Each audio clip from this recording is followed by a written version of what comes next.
रूही को अब पूरा यकीन हो चुका है कि वह गुड़िया कोई साधारण खिलौना नहीं, बल्कि एक खतरनाक नकारात्मक शक्ति है जिसने उसकी बेटी रुचिता को अपने वश में कर लिया है। वह नाहर से कहती है कि अगर इस गुड़िया को तुरंत घर से दूर नहीं किया गया, तो उनकी बेटी की जिंदगी खतरे में पड़ जाएगी।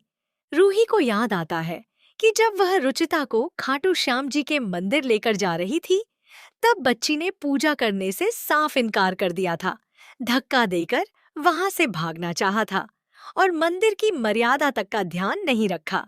तभी रूही को एहसास हो गया कि कोई अदृश्य शक्ति रुचिता को भगवान से दूर रखने की कोशिश कर रही है। कुछ देर के लिए जब गुड़िया उसके हाथ से गिरती है, तो रुचिता सामान्य हो जाती है, लेकिन जैसे ही वह दोबारा गुड़िया उठाने लगती है, उसकी हरकतें फिर बदल जाती हैं। इसी बात से रूही समझ जाती है कि सारी परेशानी की जड़ यही गुड़िया है।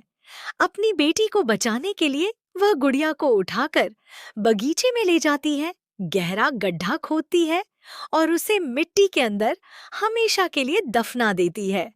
उसे लगता है कि अब रुचिता इस गुड़िया से दूर रहेगी और उसकी सम्मोहन शक्ति भी खत्म हो जाएगी।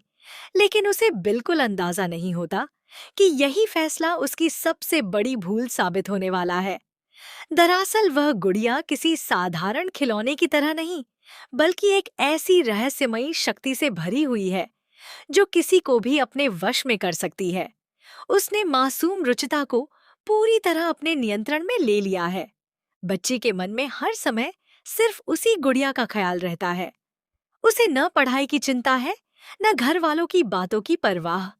वह वही करती है जो गुड़िया उससे करवाना चाहती है। दूसरी तरफ रूही को भरोसा हो जाता है कि अब सब कुछ ठीक हो जाएगा।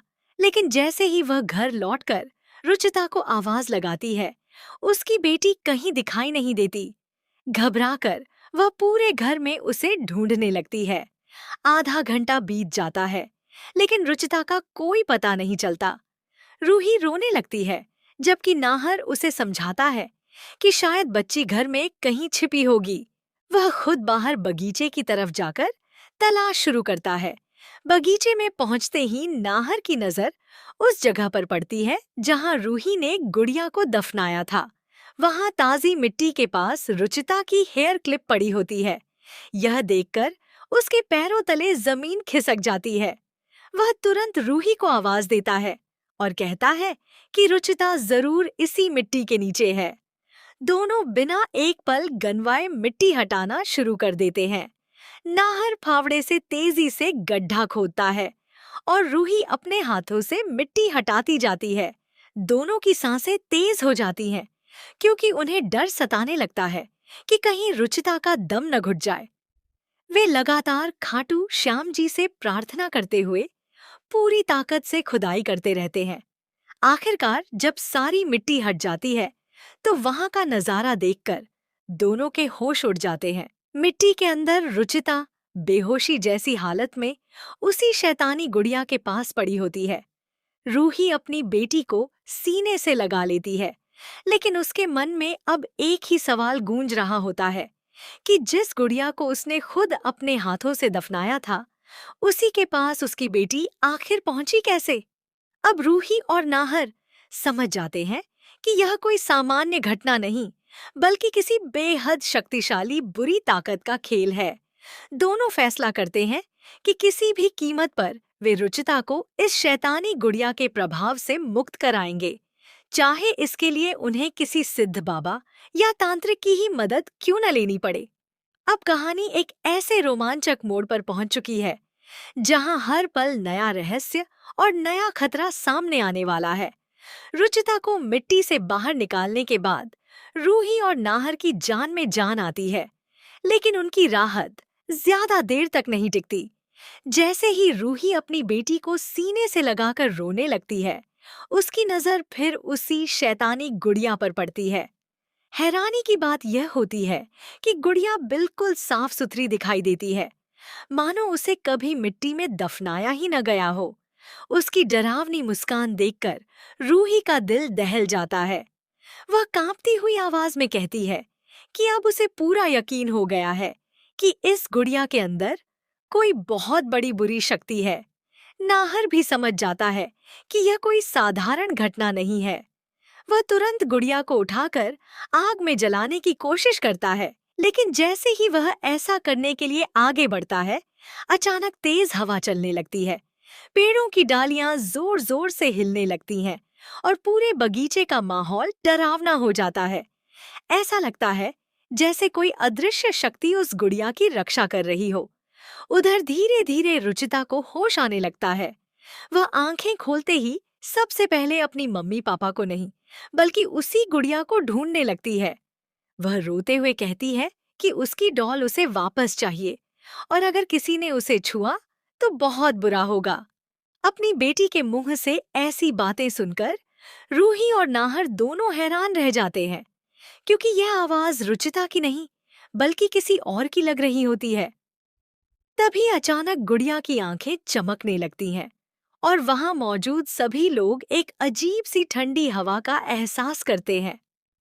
रूही तुरंत रुचिता को लेकर घर के मंदिर में जाती है और भगवान से अपनी बेटी की रक्षा की प्रार्थना करने लगती है। उसी समय नाहर फैसला करता है कि अब इस रहस्य को अकेले सुलझाना संभव नहीं है। वह अगले ही दिन एक ऐसे सिद्ध संत की तलाश करेगा जो इस शैतानी गुड़िया का असली राज जानता हो। अब कहानी में एक नया मोड़ आने वाला है, जहां इस गुड़िया के पीछे छिपी वर्षों पुरानी डरावनी सच्चाई सामने आएगी और रूही नाहर की सबसे कठिन परीक्षा शुरू होगी। रात होते ही पूरे घर का माहौल फिर से बदलने लगता है। अचानक बिजली कई बार झपकती है, खिड़कियां अपने आप खुलने बंद होने लगती हैं और मंदिर में रखा दीपक बार बार बुझ जाता है। रूही घबराकर रुचिता को अपने पास ही सुला लेती है, लेकिन आधी रात को उसकी आंख खुलती है तो वह देखकर सन्न रह जाती है कि बिस्तर खाली है। रुचिता एक बार फिर अपने कमरे में नहीं होती। घबराकर रूही नाहर को जगाती है और दोनों पूरे घर में उसे ढूंढने लगते हैं। तभी उन्हें बगीचे की तरफ से किसी बच्ची के हंसने की आवाज सुनाई देती है। दोनों दौड़कर बाहर पहुंचते हैं तो देखते हैं कि रुचिता उसी शैतानी गुड़िया को अपनी गोद में लेकर खड़ी है। उसकी आंखें बंद हैं और वह किसी अनजानी भाषा में धीरे धीरे कुछ बोल रही है। उसके चारों ओर मिट्टी पर अपने आप अजीब निशान बन चुके होते हैं। यह नजारा देखकर नाहर एक पल के लिए भी समझ नहीं पाता कि आखिर यह सब कैसे हो रहा है। जैसे ही वह रुचिता को अपनी ओर खींचने की कोशिश करता है, एक तेज झोंका उसे पीछे धकेल देता है। रूही तुरंत खाटू श्याम जी का नाम लेकर प्रार्थना करने लगती है। प्रार्थना की आवाज सुनते ही रुचिता कुछ क्षणों के लिए सामान्य दिखाई देती है, लेकिन अगले ही पल वह फिर उसी गुड़िया को कसकर पकड़ लेती है। अब नाहर समझ जाता है कि यह मामला उनकी सोच से कहीं ज्यादा खतरनाक है। सुबह होते ही वह एक प्रसिद्ध सिद्ध बाबा से मिलने का फैसला करता है। बाबा दोनों की पूरी बात सुनने के बाद गंभीर हो जाते हैं और कहते हैं कि इस गुड़िया में एक शक्तिशाली भटकती आत्मा का वास है, जिसने मासूम रुचिता को अपना माध्यम बना लिया है। बाबा चेतावनी देते हैं कि यदि समय रहते इस आत्मा को गुड़िया से अलग नहीं किया गया, तो वह हमेशा के लिए रुचिता के शरीर पर अपना अधिकार जमा सकती है।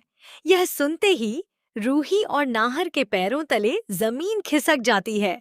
अब उनकी सबसे बड़ी लड़ाई उस शैतानी शक्ति से होने वाली है, जो किसी भी कीमत पर रुचिता को अपने कब्जे से बाहर नहीं जाने देना चाहती। बाबा की बात सुनकर रूही की आंखों से आंसू बहने लगते हैं। वह हाथ जोड़कर अपनी बेटी को बचाने की विनती करती है। बाबा कुछ देर ध्यान लगाकर कहते हैं कि यह कोई साधारण आत्मा नहीं है। वर्षों पहले इसी गुड़िया के माध्यम से एक अधूरी और क्रूर शक्ति को बांधा गया था। अब वह शक्ति रुचिता जैसी मासूम बच्ची को अपना स्थायी माध्यम बनाना चाहती है। अगर समय रहते इसे नहीं रोका गया, तो हर दिन उसका प्रभाव और भी बढ़ता जाएगा। बाबा नाहर को सख्त हिदायत देते हैं कि आज सूर्यास्त के बाद किसी भी हालत में रुचिता को अकेला न छोड़ें और गुड़िया को उसके पास बिल्कुल न जाने दें। साथ ही वे एक पवित्र रक्षा धागा और भस्म देकर कहते हैं कि इसे रुचिता के माथे पर लगाना और पूरे घर में भगवान का नाम लेते रहना। लेकिन बाबा एक और चेतावनी देते हैं कि जैसे ही पूजा शुरू होगी, वह नकारात्मक शक्ति पूरी ताकत से हमला करेगी और परिवार के मन में डर पैदा